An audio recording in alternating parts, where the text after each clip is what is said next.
waxaa jiray nin dhalinyaro ah oo markaasi ahaa faqiir wuxuu lahaa akhlaaq wanaagsan wuxuuna mar walba ka baqi jiray Allah wuxuu guursaday gabar saalixada kadib markii ay ka soo wareegtay guurkoodii 2 bilood waxaa soo dhoweed ciidul adxa ay uga dhinneed 3 maalin oo kaliya muusan haysanin wax lacaga uu ugu soo gadi lahaa xaaskiisa waxyaabaha ay u baahan tahay maalinta ciidda ninkii aad ayuu u murugooday maxaa yeelay wuxuu ku hanweynaa inuu ka farxiyo xaaskiisa maadaama ay ahayd ciiddii ugu horraysay oo ay wada ciidayaan subaxdii dambe wuxuu u tegay hooyadiisa hooyadii markii ay aragtay wiilkeeda oo murugaysan waxay weydiisay sababta ka murjisay markii uga qisooday waxa ka murjiyey kadib way dejisay waxayna ugu ducaysay inuu Allah u fududeeyo arrinkiisa kadib waxay u sheegtay lacag yar oo ku jirta akoonkeeda waxayna siisay kaarka akoonkeeda si uu la soo baxo lacagta inkastoo uu diiday inuu hooyadiisa lacagta yar ka qaato haddana iyada ayaa ku qasabtay ninkii wuxuu qaatay kaarkii wuxuuna aaday xagga akoonka lacagtii ayuuna kala soo baxay kadibna wuxuu aaday halka lagu sarrifo lacagta si uu u soo sarrifto lacagta markii la soo gaaray markiisa gabadhii ka shaqaynaysay halka lagu sarrifo lacagta markii ay bilowday inay siiso lacagta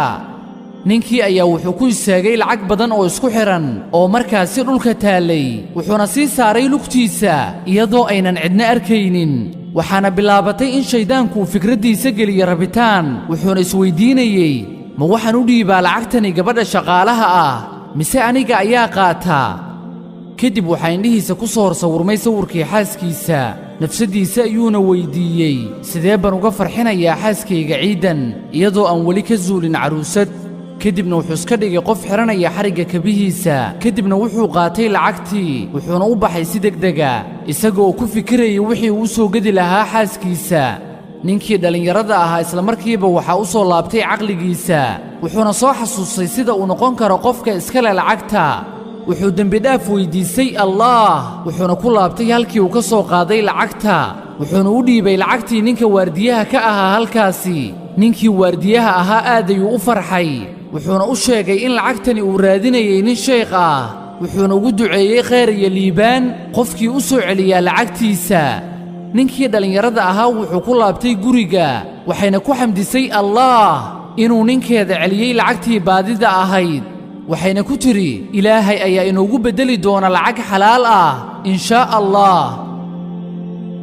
subaxdii dambe ninkii wuxuu la cajabay xaaskiisa walaalkeeda oo u yimid iyaga weliba isagoo aad u faraxsan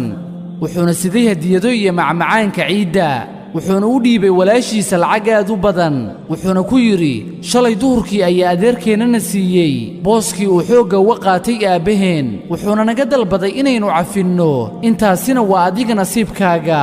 waxayna ku tiri ninkeeda dhulkaasi waxaa qaatay adeerkayga dhimashadii aabbahay kadib markii ay ka soo wareegtay 3 sano wuxuu inoo keenay waraaqado wuxuuna inoo sheegay inuu dhulka u iibiyey aabbaheena oo u sadaqeeyey lacagtii dhulka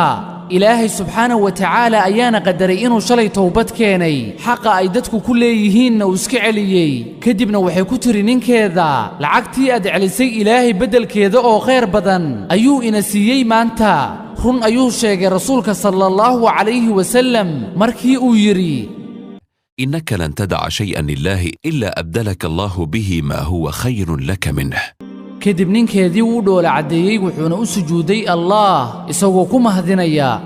kadib wuxuu ka idin qaatay xaaskiisa ninka la dhashay wuxuuna qaaday qaar ka mida wixii uu keenay ninka la dhashay xaaskiisa wuxuuna u geeyey hooyadiisa sidoo kale wuxuu siiyey hooyadiisa lacagtii ay lahayd ee uu kala soo baxay akoonkeeda wuxuuna ugu hambaliyeeyey ciidda